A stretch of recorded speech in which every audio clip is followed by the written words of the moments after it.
ఏపీలో సంక్రాంతి సంబరాలు ఘనంగా జరుగుతున్నాయి. సాంస్కృతిక శాఖ ఆధ్వర్యంలో విజయవాడలో సంబరాలు మొదలయ్యాయి. తెలుగు సంప్రదాయాలను ప్రతిబింబిస్తూ పలు కార్యక్రమాలు నిర్వహిస్తున్నారు. విజయవాడ సిద్ధార్థ కాలేజ్ గ్రౌండ్స్ నుంచి మరిన్ని అప్డేట్స్ మా కరెస్పాండెంట్ రాజా రమేష్ అందిస్తారు. మరి సంక్రాంతికి తెలుగు పల్లెలన్నీ సిద్ధమవుతున్నాయి. మరో 2 రోజుల్లో సంక్రాంతి లక్ష్మిని పూర్తి స్థాయిలో ఆహ్వానించేందుకు గ్రామీణ ప్రాంతం అంతా కూడా సంక్రాంతి లక్ష్మికి స్వాగతం పలికేందుకు సిద్ధమవుతున్న పరిస్థితి కనిపిస్తుంది.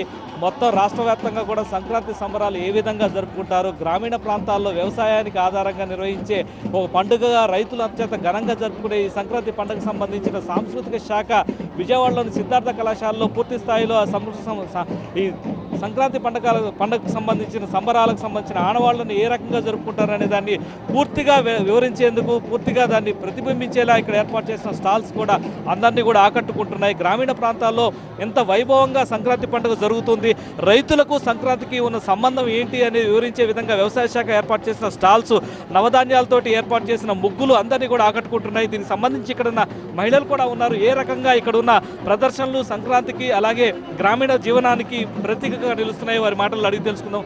మేడం చెప్పండి, ఏ రకంగా ఇక్కడ ఉన్న ఈ ప్రతిబింబిస్తున్నాయి ఇక్కడ ఉన్న స్టాల్స్?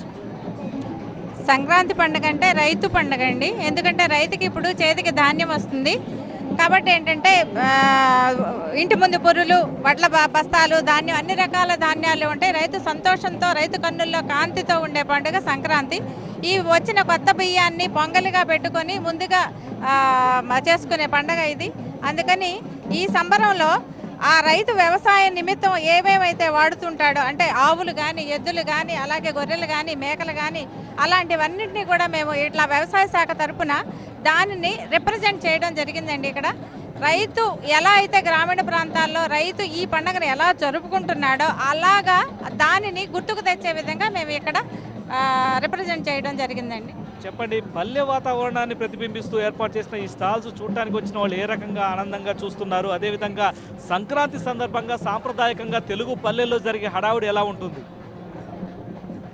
ఇది సంక్రాంతి అనేది మన తెలుగు ప్రజలకి ఒక అతిపెద్ద పండుగ. దీన్ని ప్రతిష్టాత్మకంగా మన ఆంధ్రప్రదేశ్ గవర్నమెంట్ తీసుకుంది. ముఖ్యంగా ఒక వ్యవసాయ అధికారిగా మా ప్రయత్నం ఏంటంటే వ్యవసాయ శాఖ ద్వారా ఇప్పుడు ఉన్న జనరేషన్కి, ఇప్పుడున్న కంప్యూటర్ యుగానికి పల్లెలన్నా, పల్లె వాతావరణం అన్నా ఎంతో కొంత నేర్పాల్సిన బాధ్యత మా మీద ఉంది.